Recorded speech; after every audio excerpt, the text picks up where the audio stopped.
Although the conflict was called the French and Indian War, the war was between the British and the French. The reason it was referred to as the French and Indian War is because so many Native Americans allied with the French.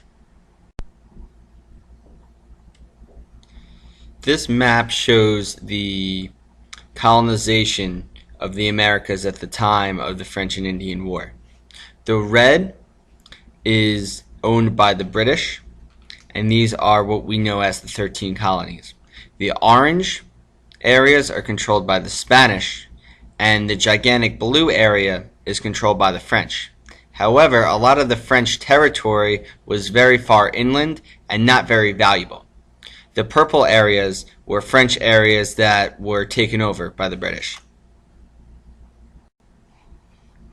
However, the French did have some very valuable territory along the Mississippi River, specifically the area along the Ohio River Valley, which happened to be near the border of British influence. Boundaries between the French influence and the British influence were not very clearly defined, so there were frequent disputes over where this line actually was.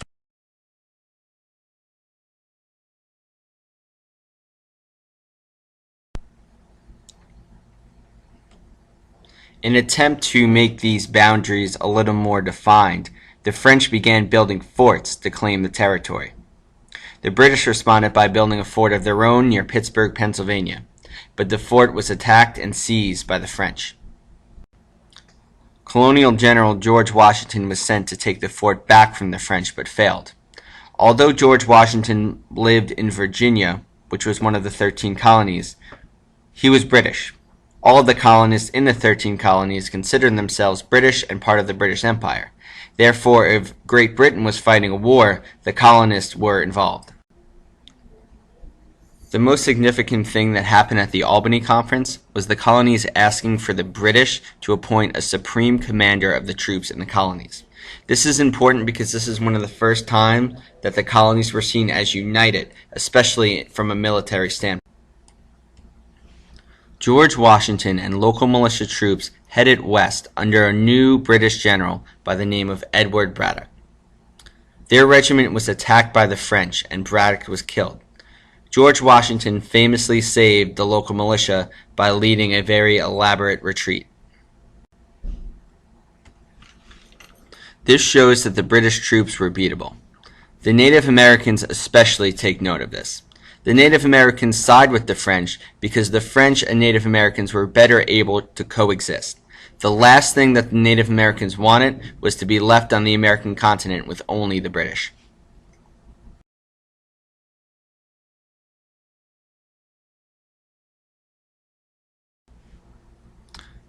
Major Robert Rogers is one of the most well-known colonial soldiers prior to the American Revolutionary War. I personally think he would make an excellent project topic.